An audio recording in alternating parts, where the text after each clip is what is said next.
Hello tout le monde, contente de vous retrouver aujourd'hui pour une nouvelle vidéo. On se prépare ensemble un Get Ready With Me avec un certain nombre de produits que j'ai reçus directement de France. Un colis que ma maman m'a envoyé avec des produits que j'ai achetés avec mes sous et que je me suis fait envoyer en France chez elle et qu'elle a eu la gentillesse de me renvoyer. Donc j'ai reçu un petit colis de la Poste française et je suis toujours très touchée quand je reçois un petit colis de la Poste française, en particulier lorsque ça vient de chez moi, de ma maison en France. Et donc maman m'a envoyé ma commande Kiko. Oui, j'ai donc acheté des produits sur le site de Kiko, enfin ce que j'ai trouvé de disponible. Et alors ce qui était trop marrant, c'est que dans le colis français, elle avait mis les produits dans un sac Okaidi. Cette marque n'existe pas au Canada, c'est une marque de vêtements pour enfants en France, pour ceux qui sont au Québec, qui me suivent ici, et que j'aime énormément. Enfin, mes enfants maintenant ne mettent plus d'Okaidi, ils sont bien trop grands pour rentrer dans les vêtements Okaidi, mais quand ils étaient petits, je leur achetais toujours leurs vêtements chez Okaidi, c'était une de mes marques préférées. Et elle m'a envoyé tout le maquillage là-dedans, je sais pas pourquoi, mais en tout cas, je suis contente d'avoir un petit sac Okaidi, je pourrais faire mon épicerie avec. Let's go, c'est parti, je zoome et on se maquille ensemble. Avant de commencer à tourner la vidéo, j'ai fait mes sourcils hors écran avec mon crayon à sourcils de chez NYX et je voulais vous faire un petit retour rapide en début de vidéo sur le Brow Freeze Gel de chez Anastasia Beverly Hills. Ce gel à sourcils là que vous m'avez conseillé est absolument incroyable. Sérieusement, je suis ultra bluffée. C'est un des gels à sourcils, enfin c'est le gel à sourcils qui tient le mieux, qui fait les plus beaux sourcils de la planète et qui est imperceptible. On ne voit absolument pas qu'on a du gel à sourcils aussi fort, j'ai envie de dire, dans les sourcils. Donc si vous avez le sourcil qui est difficile à dompter, ce produit-là est vraiment incroyable. Pour le teint, ça va être la Super Bébé de chez Herborian, que j'utilise non-stop toute l'année, mais en particulier avec le retour des beaux jours. J'utilise la teinte nude, mais je viens rajouter une micro-touche de la teinte dorée, qui est ma teinte estivale, dedans. Pour information, vous n'avez pas besoin d'une grosse quantité pour faire tout votre visage. Et moi, je l'estompe au pinceau. Non mais ça me fait un teint toujours impeccable en 2 secondes. Pour l'anti-cerne, on va tester un produit que j'avais tellement hâte de tester, de découvrir. Vous étiez tellement nombreux à m'en parler et j'avais pas pu le tester parce que tout simplement, la marque n'existe pas ici. C'est le Super Bébé Concealer de chez Herborian. La marque n'est pas disponible, il y a eu tout un micmac, j'avais demandé à Herborian de me l'envoyer, ils ont envoyé apparemment un premier colis, le colis s'est perdu, le temps qu'on comprenne que le colis s'était perdu, les semaines se sont écoulées. Donc nous allons pouvoir enfin tester le Super Bébé Concealer au ginseng de chez Herborian. Donc on nous parle d'un anti-cerne avec une couvrance parfaite. J'imagine que c'est une couvrance haute qui s'applique et s'estompe facilement sans créer d'effet de matière, sans rentrer dans les ridules. Une tenue naturelle de 12 heures et c'est un produit hybride donc qui contient des soins et des pigments correcteurs. Il y a 5% de niacinamide à l'intérieur, ce qui est pratique parce que lorsqu'on a comme moi des petits boutons au niveau du menton, ça permet de corriger et en même temps de soigner un petit peu les boutons. Le niacinamide va aussi aider à éclaircir le cerne et il y a aussi une protection solaire de 25 à l'intérieur, ce qui est plutôt intéressant dans le sens où ça va pas remplacer votre écran solaire habituel, mais par contre c'est très fréquent d'ailleurs dans les produits coréens, dans les anti-cernes coréens, d'avoir des protections solaires. Ça va venir se rajouter par-dessus votre protection solaire et donc c'est un petit plus. Je trouve que l'idée est bonne. Bon, donc ici on a la nude qui a un sous-ton plus doré, assez proche de ma couleur de peau. Ici on a la claire qui a un sous-ton un peu plus rosé, qui va être bien pour corriger aussi les cernes qui ont un peu plus de bleu à l'intérieur. Et ici on a la dorée qui va convenir aux peaux qui sont plus foncées que la mienne. Je pense que je vais utiliser la claire, donc celle qui a un sous-ton un petit peu plus rosé, pour venir corriger mes cernes qui sont aujourd'hui, ma foi, assez marquées. J'estompe ça avec le pinceau 36 de chez Reifer.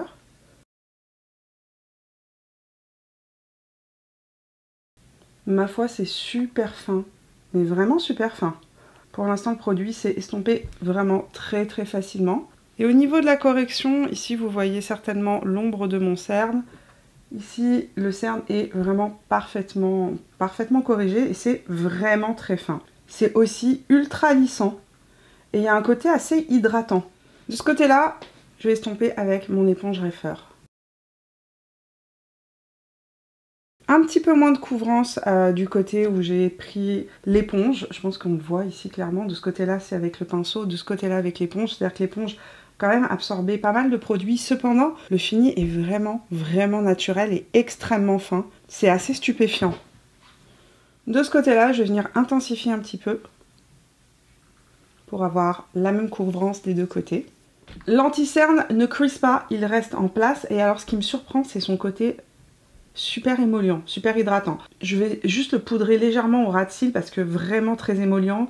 Donc s'il y a un petit risque sinon de transfert au niveau du mascara, mais hormis ça, c'est impeccable. Je vais poudrer très légèrement ma base que j'ai appliquée. Je vais aussi poudrer mon ras de cils, juste le ras de cils, comme je vous ai dit, pour éviter le transfert tout à l'heure du mascara. J'ai pas pris de nouveauté bronzer chez Kiko. J'ai pris par contre une palette pour les yeux. Il me semble que ça, c'est un blush ou un rouge à lèvres blush. J'ai pris aussi un petit duo de blush comme ça. Alors, la couleur est une surprise. Parce que les couleurs, j'ai remarqué sur le site Kiko, n'ont absolument aucun rapport avec ce que je reçois ou ce que j'achète en général. Donc, je croise les doigts pour que la couleur aille pour aujourd'hui. Mais si vraiment la couleur ne convient pas, on se tournera vers autre chose. Et sinon, qu'est-ce que j'ai? J'ai un mascara, mais ça, c'était un mascara qui m'était offert. J'ai des rouges à lèvres. En gros, j'ai tout sauf des bronzers. Pour le bronzer, je vais me tourner donc vers ELF et les Halo Glow Beauty Wand.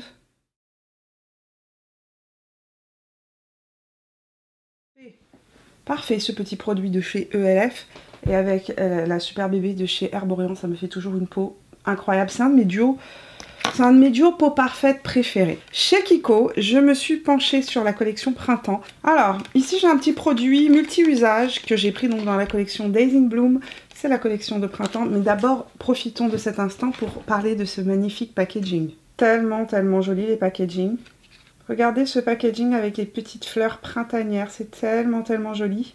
Donc on est sur un produit multi-usage, on peut apparemment l'utiliser sur les yeux, sur les joues, sur les lèvres. Et la teinte que j'ai prise, c'est la teinte 02 Rose Dreams. Définitivement plus pêche que rose, mais la couleur est juste trop jolie. Le 109 de chez BK Beauty, je vais prélever ça. Donc, je vais prélever ce que j'ai sur la main. Oh, regardez comment c'est beau. Ça s'est estompé tout seul. J'aime trop. Ah, c'est super joli. La couleur est parfaite. Et c'est quand même pigmenté. Je ne l'ai pas mis directement sur ma joue.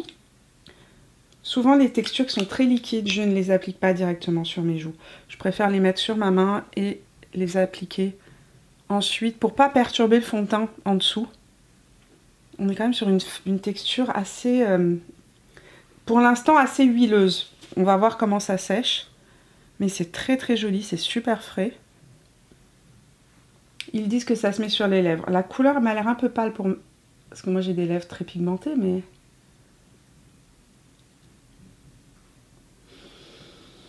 La couleur est très pâle par rapport à la couleur de mes lèvres. Donc, c'est pas une couleur que je porterai moi toute seule comme ça. Ou alors il me faut un crayon par-dessus. Ça a séché. Ça a séché mat. Et ça marque... Définitivement, ça marque toutes les petites ridules sur les lèvres. Donc non, sur les joues, oui par contre, c'est trop joli sur les joues. J'avais un autre blush. La fille, elle va se mettre tous les blushs Kiko sur le visage aujourd'hui. Mais je suis pas sûre que la teinte soit... Non, ah non, définitivement pas la teinte que je vais mettre aujourd'hui. Mais je vais quand même vous le montrer. C'est le Stellar Love Galactic Duo Blush en teinte 02 Boundless Love. C'est un petit rouge. Un rouge un petit peu profond. Dedans, on a le blush crème et on a le blush en poudre. Très joli le blush en poudre. Par contre, je trouve que le fard est ultra fin. La teinte est super jolie. On le retestera dans une autre vidéo, mais contente d'avoir mis la main dessus. J'aurais bien aimé qu'il y ait d'autres teintes, mais il n'y avait pas d'autres teintes disponibles sur le site de Kiko France. Je poudre ma zone T avec la poudre de chez Huda Beauty en teinte Pound Cake. On va passer au maquillage des yeux. Cette petite palette, je me souviens qu'il y avait deux palettes sur le site. J'en ai pris une des deux. J'ai pris la Green Serenade 02. Donc dans les Days in Bloom Multifaceted Eyeshadow Palette. C'est superbement, joliment emballé. Ça, c'est comme je vous ai dit, c'est une petite attention que j'aime bien de la marque. Qu'ils prennent et qu'ils fassent l'effort de mettre, entre guillemets, les petits plats dans les grands, même si on est sur des produits petit prix. Oh, la palette est super belle. Elle me fait penser aux palettes de Chantecaille. Regardez ça. Le packaging est trop joli.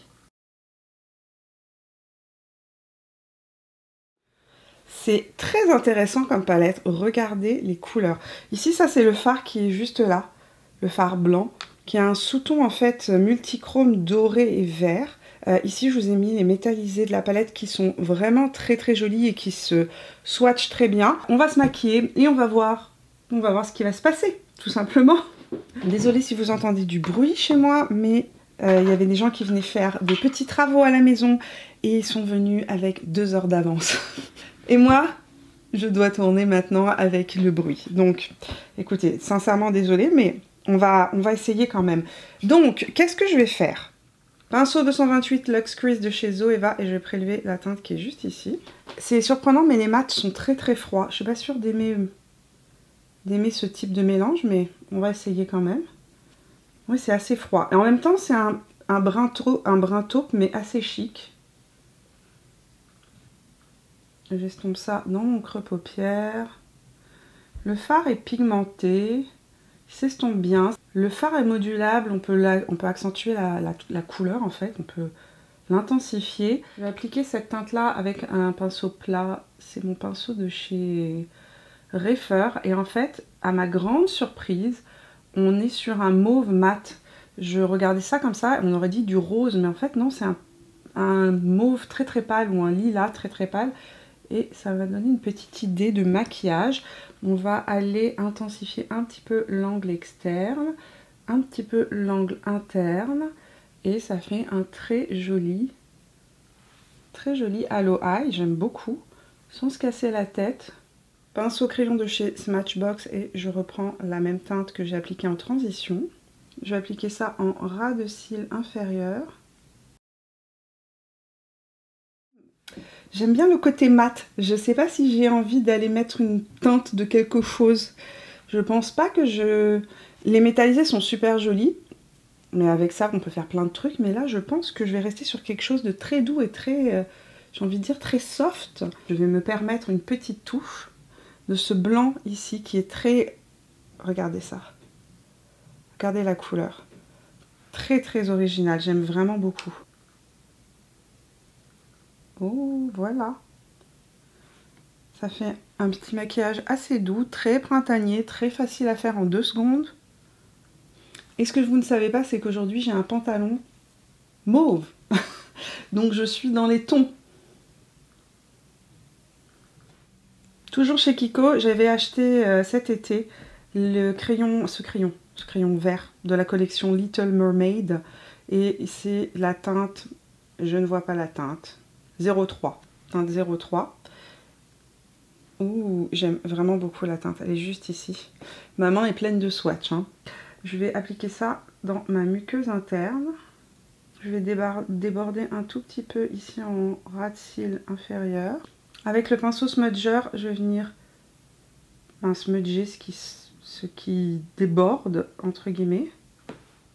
Pour information, si cette teinte-là n'est plus disponible, parce que c'était une édition limitée, il y a la même chez Colourpop, c'est la teinte Icebreaker chez Colourpop, qui est vraiment la même chose, même type de prix et même type de pigmentation, mais sérieux, la pigmentation est super belle. J'ai envie de me faire un petit trait de liner, allez, soyons fous, c'était pas ce que j'avais prévu. Donc je crayonne mon ras de cils supérieur avec crayon de chez NYX, Epic Wear Liner Stick en teinte Graphic Purple. Et je vais mettre ça en ras de cils supérieur. Avec un pinceau de chez Refer, c'est le numéro 03. Je vais venir juste estomper. Ça, c'est les petites touches de couleur qui font plaisir au printemps sans être trop, sans que ça fasse too much, vous savez. Généralement, on dit que les mauves, les violets, etc. vont parfaitement ou particulièrement bien aux yeux verts et aux yeux marrons. Mais moi, j'ai des yeux bleus et je porte pareil du mauve et du violet. Ça ne me dérange absolument pas. Voilà, une petite touche de printemps sur mon regard. Avec le même pinceau de chez Refer, je vais venir prélever le mauve qui est juste ici. Et je vais juste venir fixer mon trait de crayon. Donner un côté un peu plus métallisé, on va dire. Vais-je rajouter un tout petit peu de profondeur à ce maquillage? Peut-être un tout petit peu de ce fard brun un peu plus foncé, juste en angle externe. Très très légèrement. Vraiment très très légèrement.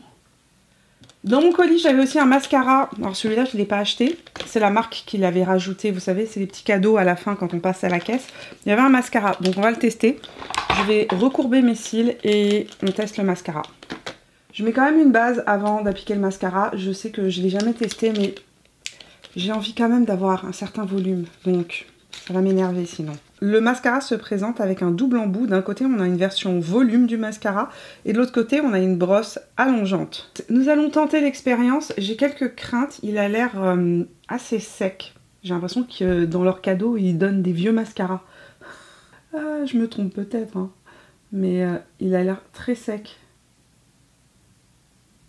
Je sais pas, il se passe pas grand chose. Là, c'est le côté volume. J'ai pas du volume, j'ai rien du tout. Et j'ai à peine de mascara. Je pense qu'ils m'ont filé un vieux mascara sec. Non, franchement, Kiko, ça craint. Ça craint. On va essayer l'autre côté. On va essayer l'autre côté. L'autre côté a l'air un petit peu plus, un petit peu plus en forme. J'ai quelques doutes là sur les cadeaux qu'ils nous filent chez Kiko à la caisse. Ça fait comme plein de... Je sais pas si vous allez le voir, mais je crois qu'il est sec. Ça fait plein de petits... de petites miettes de mascara et ça tombe en dessous. Je comprends pas, je pense qu'il est sec. Non, on va arrêter là le massacre. Mascara Panorama de chez L'Oréal. Et je pense qu'on va avoir un résultat un peu plus intéressant avec ce mascara là. Oui, beaucoup plus intéressant. Oh, j'ai envie de vous dire que je suis pas du tout convaincue par le mascara Kiko, mais peut-être que j'ai une mauvaise expérience. Je veux pas juger. Je vais utiliser de l'autre côté mon duo habituel, c'est-à-dire ma base de chez Lancôme avec mon mascara de chez L'Oréal. Le jour et la nuit. Le mascara de chez L'Oréal. Et là, Kiko plus une couche du mascara L'Oréal. Mais sérieusement, regardez, j'ai beaucoup plus de définition. On dirait que mon œil est plus ouvert. Alors que de ce côté-là, j'ai un œil qui n'a pas autant d'ouverture ou autant d'impact que ce mascara-là. Donc sérieusement... Quitte à rester dans le petit prix, celui-ci plus joli au résultat. Bon, au niveau du blush, c'est parfait. Au niveau des fards à paupières, c'est super joli, c'est super frais, j'aime beaucoup. Et on va terminer avec les lèvres. 2 produits pour les lèvres. Celui-là, il est très rose. Je ne crois pas que ce sera pour aujourd'hui, mais je vais quand même vous montrer le principe. Et j'ai un nude normalement. Donc, ce sont les Days in Bloom 2-in-1 Vibrant Lipstick and Pencil. J'aime l'idée d'avoir le crayon et le rouge à lèvres ensemble. Donc, j'ai pris le 01 Nude classique, qui est un nude légèrement pêche. Très joli. Un petit peu soutenu, pas trop pâle. Donc, ça va convenir quand même à un grand nombre de personnes. Et j'ai aussi pris la teinte numéro 06. C'est la teinte Pink Life. Parce que j'ai un grand amour pour les couleurs roses. Pas aujourd'hui, pas avec ce que je porte sur les yeux, bien évidemment, mais...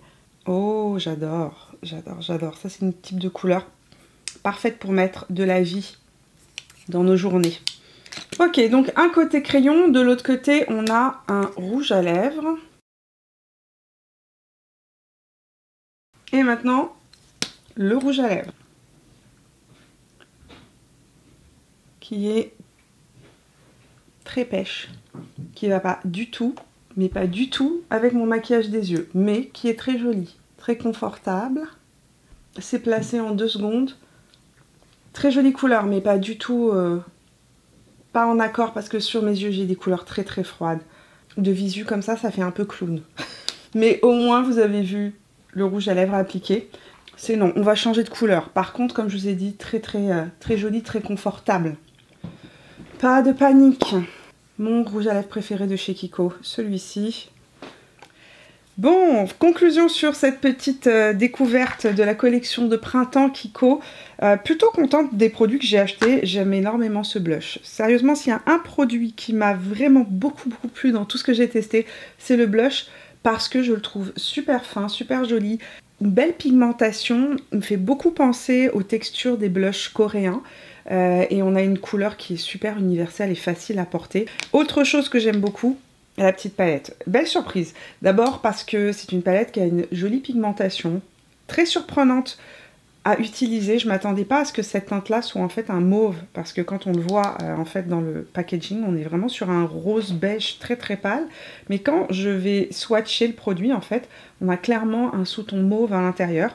Et je trouve que ça fait des maquillages en fait qui sont printaniers, qui sont doux et qui peuvent être légèrement original sans tomber dans le too much. Les rouges à lèvres sont super jolis. Là aussi, je suis contente de les avoir. Le rouge à lèvres nude était vraiment trop marron orangé pour le maquillage que j'ai sur les yeux, surtout qu'aujourd'hui j'ai un maquillage plutôt froid sur les yeux, donc c'était pas la plus jolie teinte, mais par contre je les trouve bien pour tous les jours, pour des maquillages différents tout simplement. Le petit rose fuchsia là, magnifique. Parmi les trucs que j'ai pas du tout aimé, heureusement je ne l'ai pas payé, le mascara, hyper sec, grumeleux, fait des petites miettes qui tombent, je sais pas ce qui se passe, je sais pas s'ils m'ont filé tout simplement, enfin ils m'ont filé, pas moi personnellement, mais qu'ils ont refourgué certainement gratuitement au moment de payer à la caisse un vieux lot de produits, mais sérieux, ça c'est non. Ce mascara là, c'est non, non, non, pour moi c'est un non, c'est un niet catégorique. Et puis l'anti-cerne de chez Herborian, belle surprise. Le Super Bébé Concealer de chez Herborian. Alors, premièrement c'est un produit qui m'a vraiment surpris de par sa fluidité et sa finesse et son côté très hydratant. On est sur un produit qui est clairement un produit hybride, donc avec des soins à l'intérieur, belle hydratation, renvoie à la lumière. La couvrance est moyenne plus, on n'est pas sur une couvrance totale. Je trouve que il n'a pas tout camouflé, mais par contre, ils se fond complètement dans la peau. C'est vraiment un très joli produit pour les no make-up look, pour les jours où vous voulez un fini très naturel, pour les gens qui se maquillent peu mais qui veulent quand même corriger leurs cernes, etc. C'est un produit qui va se fondre dans la peau. Les anti-cernes très couvrants, par exemple celui de Laura Mercier que j'adore et qui est vraiment de mes chouchous absolus, en plus de ça qui a cet effet très lumineux, très rajeunissant. Les anti-cernes très couvrants portés tout seuls ou portés juste avec des bébés crèmes, etc. peuvent se voir. On va voir de près que vous portez un anti-cerne parce que au niveau de la couvrance, il va avoir une différence. Ça, c'est un produit que vous allez pouvoir porter avec les bébés crèmes, avec les CC crèmes, avec les fonds de teint, avec une couvrance légère, tout en ayant une belle couvrance, tout en ayant cet effet lumière. Et je remarque qu'il n'est pas rentré dans les ridules sous mon contour des yeux. Voilà pour la vidéo, j'espère que vous avez passé un agréable moment en ma compagnie. Si c'est le cas, n'hésitez pas à me laisser un petit pouce. Nous, on se retrouve tout au long de la semaine sur Instagram. Et si vous n'êtes pas abonné à la chaîne, vous pouvez le faire en cliquant sur mon visage, là où il apparaîtra. Je vous fais plein de bisous et on se retrouve très bientôt pour de nouvelles aventures beauté. Jusqu'à là, portez-vous bien. Ciao!